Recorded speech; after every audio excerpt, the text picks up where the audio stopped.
Both these teams struggled badly in their final pool games. Whoever can fix their issues the best is going to win this one. My name is Mark. Let's talk rugby.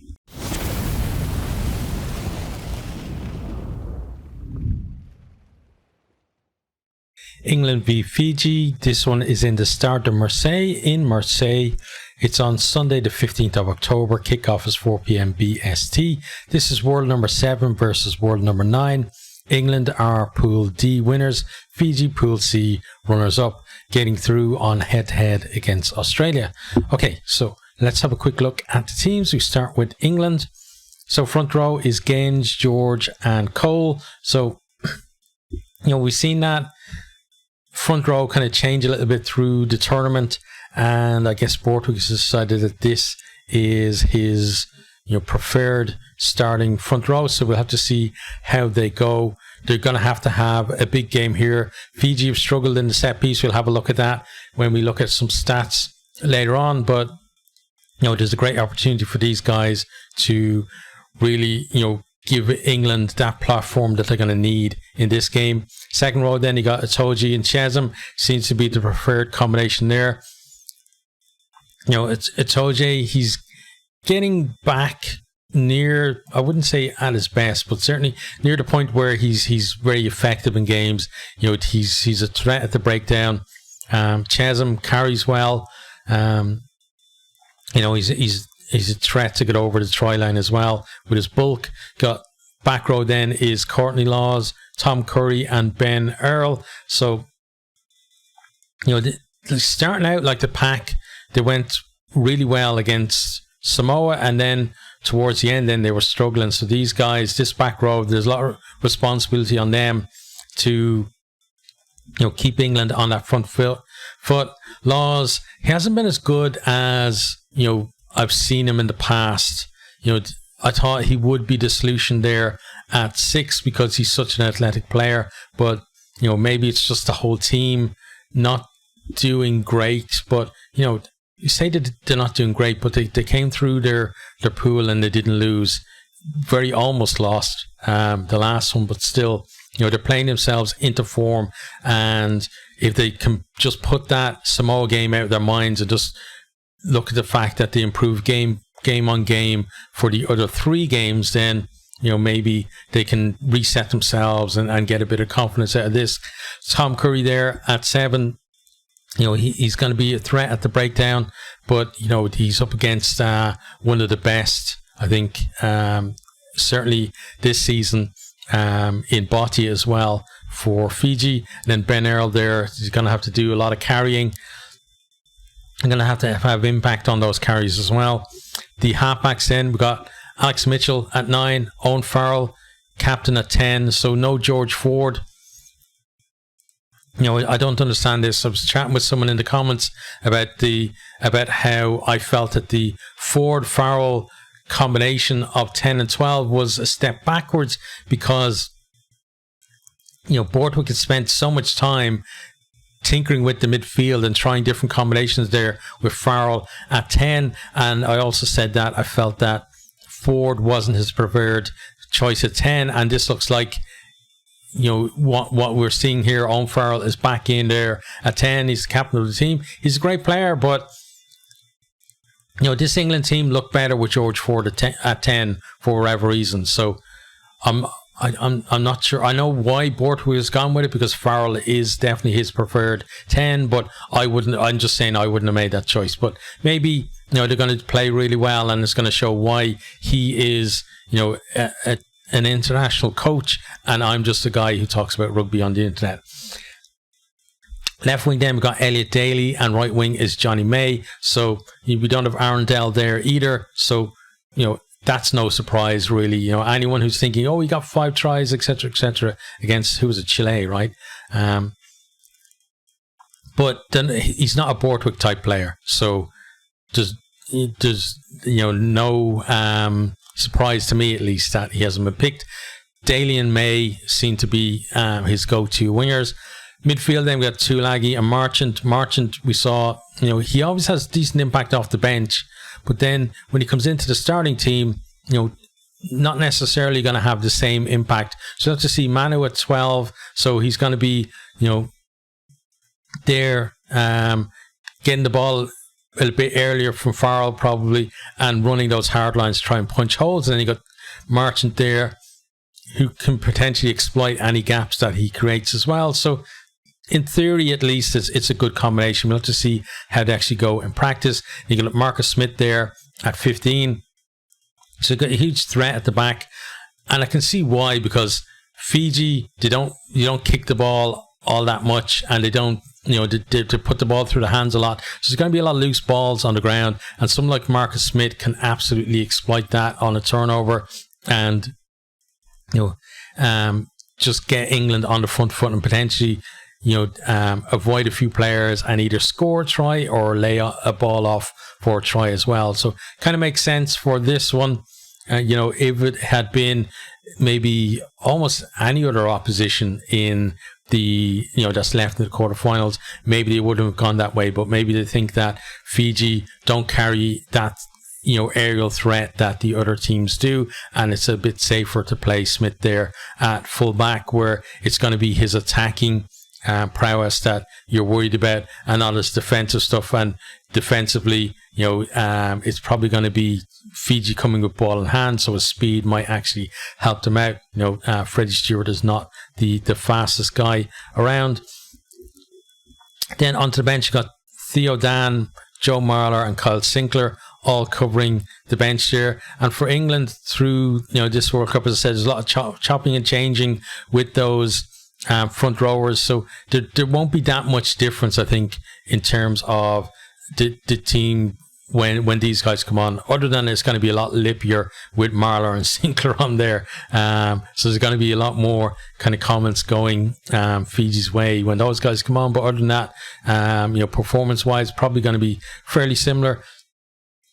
George Martin there is covering the second row. He's had an okay tournament. Billy Vunipola covering back row. Personally, I wouldn't have picked him.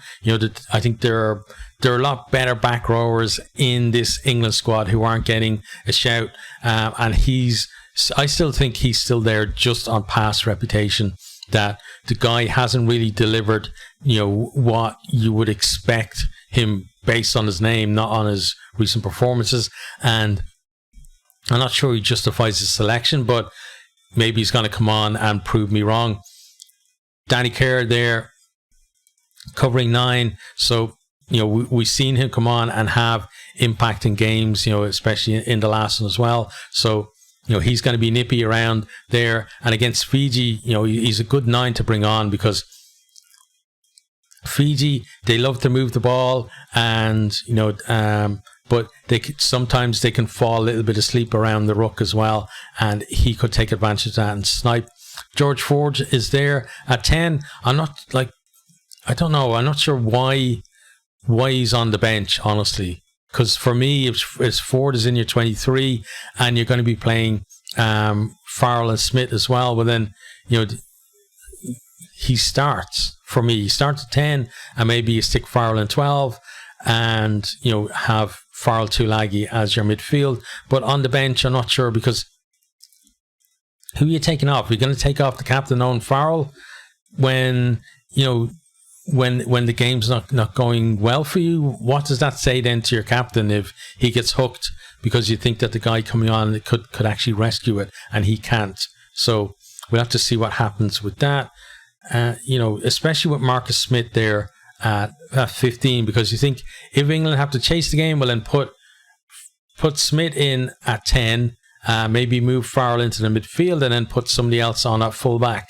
That would be my choice, at least. And then, but in that case, then if I was planning that, I'd have someone like Arundel on the bench who could slot in there, maybe at full back, and go with that, or maybe even have Stewart on the bench. So yeah, not too sure about that, given the way the team has been picked, if you like, because I'm not saying Ford doesn't deserve to be on the bench. I'm just saying I'm not sure what the strategy is with having him there, because he's a great player and I think he should be starting. We've got Ollie Lawrence there as well, covering. So, kind of, he'd probably come on, I guess, would you go Tulagi Lawrence or Lawrence Marchant in, we've seen Lawrence and Marchant together a lot. They probably play together a lot more for England than either Tulagi and Martin or Tulagi and Lawrence. So maybe as a more established combination, they could do a little bit better. But that's the England team. On to Fiji then. We've got Maui, Ikanaveri and Taggy. So Ikanaveri, he's been kind of, himself and Matabesi have been kind of in and out of kind of that starting hooker role. And, Maui's been decent. Taggy, that guy has put in some shift recently. He was a bit unlucky, I think, in terms of, close to the try line a few times and not being able to get over. I think once maybe he dropped the ball or he knocked it on or something when it looked like he was going to score a try as well. So he's had great impact for Fiji. And overall, no, it's a decent front row. It's just that the set piece wise, he's got to hit his guys in the line out. When we look at the stats, we'll see why. And then Maui and Taggy, they've got to stand up in that scrum. Like they're big guys. It's just a case, I think, of the technique. It's certainly not size that they're worried about, but getting that technique right and being able to maintain their stance or stay upright, at least enough that the referee isn't always going, okay, well, it's obviously you that is bringing it down. Put a little bit of doubt in there, and that way then we can do the whole scrum. I think Fiji would be happy if the scrum penalties were kind of a lottery, because it'd be a bit better than they've done previously in the tournament to date, at least. Second row, then we got Sila and Tui Sui. So Sila, another guy who's had great impact, I think, for Fiji through this tournament. Great carrier of the ball, and just good impact at the breakdown as well. Tui Sui, also, it's a decent second row partnership, but again, with kind of very, they got to make that line out work, because there's no point, in the likes of Bhatia, etc., winning penalties for you, kicking you up the line, and then you lose the line out. You've got to be able to claim that line out ball consistently, and that way then, whatever plan that you have in the backs or backs and forwards combined to just rip that English defence to shreds, you actually put it into play rather than either knocking on or just losing the line out. So we'll have to see how that goes. Then we have Tagi Valu, Bhatia and Mata in the back row. So Tagi Valu, decent player, but probably outshone by Bhatia in that back row at the moment, at least. Bhatia, I feel, has had more impact as the tournament has gone on. He's in there, he's winning penalties, winning turnovers, and he's a willing carrier for his team as well. Mata, he's a willing carrier too. He's not having the impact that I've seen him have before, though. So I'd like to see, with him, just getting maybe a few more meters on his carries and being able to find his man a little bit more often with those offloads. We've seen too many offloads from Fiji that are just kind of flung up in the air for anybody to claim, rather than used to seeing this Fijian back row with the offload of getting the arm free and then actually picking the player that they offload to and keeping that momentum going, because momentum is going to be so important for them.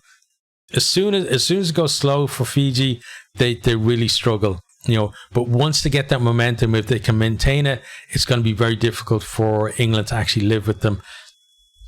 On to the backs then, we got Lamani again at 9. We got Batitu at 10. Honestly, I don't know why he's at 10. He's probably a really good player, and maybe it's just the Portugal game is kind of colouring my opinion, but I thought he struggled there at 10, and I don't know why he was brought in to play 10 there, because it felt like Fiji went backwards. But maybe we're going to see the best from here, and I hope that, because I always, when I watch a game, even if I'm up for one team over the other, I want both teams to play well, and that way then, it's going to be an exciting game, and the winners have deserved it because they've beaten the other team when they're playing really well. So hopefully he has a good game. I can see what it is that the coaches see in him. left wing then we got Semi Radradra. He's another player who's had a fantastic World Cup for Fiji, and if it continues in this one as well, maybe Fiji are going to that semi-final. This midfield has been great as well. We've got Tuisova and Neatalevu.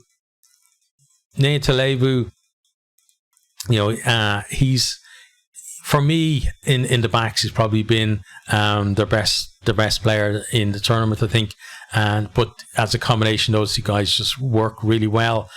But we see them have an impact even when they're defending on their own line, but we want to see them have more impact further up the field as well. We don't want to see Fiji kind of struggling on their own line because they're giving away penalties in the scrum, and therefore, England are kicking to the corner a lot and they have to defend that way. So we'll have to see which end of the field they have most impact, I guess. You got Haposi there on the right wing. The guy, defensively, seen him do decent things, but sometimes a little bit off on his defensive tackles and stuff. But this guy knows how to score tries, and he's one of those ones where you give him a little bit of space out wide, and he's going to get in and score that.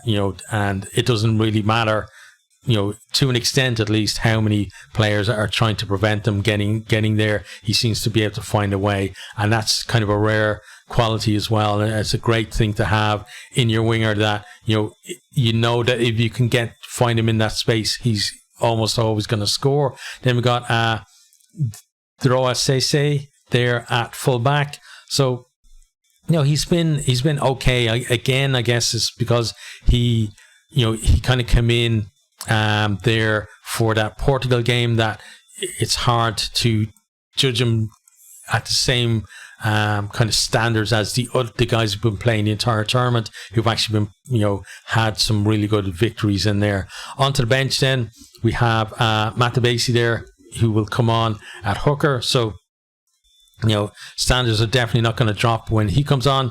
We have Ravai and Doge. I think, didn't Doge start? Did he start against Portugal? No, because Taggy was playing against Portugal. I'm trying to think. He definitely had to start somewhere in the tournament anyway. But, Doge is a decent player coming off the bench as well. But, Taggy just seems to have that carry impact that they kind of miss as well. But Doge is decent as well on the carrying. Then we have Darren Alagi covering the second row. Got Mira there as well. We have Kuruvoli, who's, I don't know, at what stage he's going to come on, but that could be important. We have Massey there as well. And we have Makala. Makala, I thought, was good against Portugal.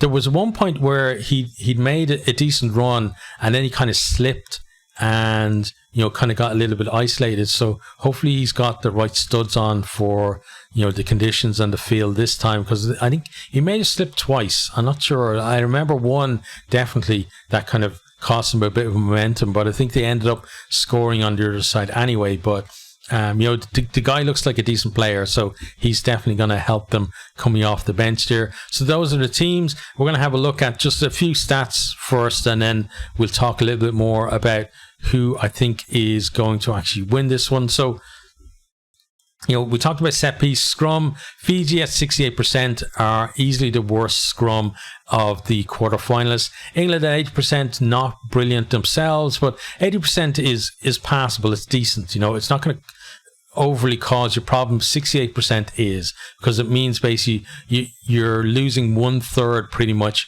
of your own put-ins at the scrum, and that's going to be a big problem for Fiji if that continues. So again, those guys, they got to fight to stay up for that little, half a second longer, so that when the scrum does go down, it's not as obvious that it's them that's causing the problems. And that way then, they might get a few penalties going their way, and 1 or 2 penalties going your way in the scrum can really help you out in a game like this. Line out then, Fiji at 80%. Again, the worst line out coming into this quarterfinal. But England at 86% are also in the bottom three. So, Fiji, if they worked on it, they might actually kind of get parity in the line out in this one. And that would be a big plus for them, I think. The next thing we're going to look at then is penalties conceded. So England, they conceded 33 penalties to Fiji's 35. England have got that one red card that they got like in the opening few minutes of their opening game against Argentina. Fiji gotten 4 yellow cards. So of the quarterfinals, that's the most cards that anyone has gotten. And some people think, maybe it's a little bit of bias, unconscious bias against Islanders, and it could be. Honestly, it could be. I don't think there's any kind of conspiracy among officials or amongst World Rugby to penalise the Islanders more, or give them more cards. But one thing to say about that as well is a few of those cards were for high hits, and we know if you put in a high hit, you're almost certainly, it seems to be almost automatic now. It's like an auto reply from an email, like it's a high hit, okay, it meets the threshold for a yellow card, it goes to the bunker for review, and that's it. And that seems to be the way it is. It's kind of rare now that the referee, will spend the time to look at replays and bring it down from a yellow threshold to just a penalty. And I don't think it's going to happen that a referee is going to give somebody a straight red card. Like, imagine if you're a referee. We've seen referees in the past being vilified for giving, like, quote unquote controversial red cards, right? And when I say controversial, I mean red cards that, like, 51% of people think is not a red card and 49% think it is, but it's controversial because of it. So no referee is going to take that chance of just giving me a straight red. Obviously, it's going to be yellow and go to the bunker. Why would you? Why would you take that chance of, like, unless you're absolutely 100%, that is a red card, then it's definitely going to be yellow, go to the bunker. So, but Fiji, they've got to try and keep 15 on the field for the entire game, or at least if England get a yellow card and they get a yellow card, it's not going to be so bad. But yellow card period really could hurt them, especially with the likes of Smith in the England team, because there's going to be more space to be exploited there. There are more stats as well. I've done a dedicated video for stats coming up to the quarterfinals, so that's already up on the channel. Check that out if you want to see more stats. It covers the 4 quarterfinal matchups as well, and goes through a ton more stats for you to see, but I'm not going to go too far into any more of them now. So in terms of who I think is going to win this one, well, in terms of whom I'm going to be cheering for, I'm going to be cheering for Fiji, because I want to see an island team make the quarterfinals. And it's not like a lot of Irish people have this anyone but England type thing. Me, I don't have it. Normally, like, I will support England, especially if they're the last Northern Hemisphere team in the tournament, because I want to see the Northern Hemisphere do well. But in this, I think this Rugby World Cup has a lot been about the kind of smaller nations beginning to blossom on that world stage, and Fiji are part of that, and that's why I would like them to see them win. But having said all that, I honestly think that England are actually going to win this one, because England, they went 4 from 4 through their pool. Yes, they struggled against Samoa, and they might struggle in this one too. But Fiji, they won 2 of 4 in their pool. They massively struggled against Portugal, and their set piece. Even if they sort out their set piece for this one, it just gives them a chance, I think, to win the game, rather than kind of guaranteeing that they're not going to win the game. But Fiji, they're exciting to watch, but I think England are just going to have that little bit too much in terms of being a little bit more clinical when they get their chances, especially with from things like mauls and stuff like that. And if they're winning penalties and kicking to the corner, they're going to have plenty of mauls to practice with. So for this one, I think England are going to take the win.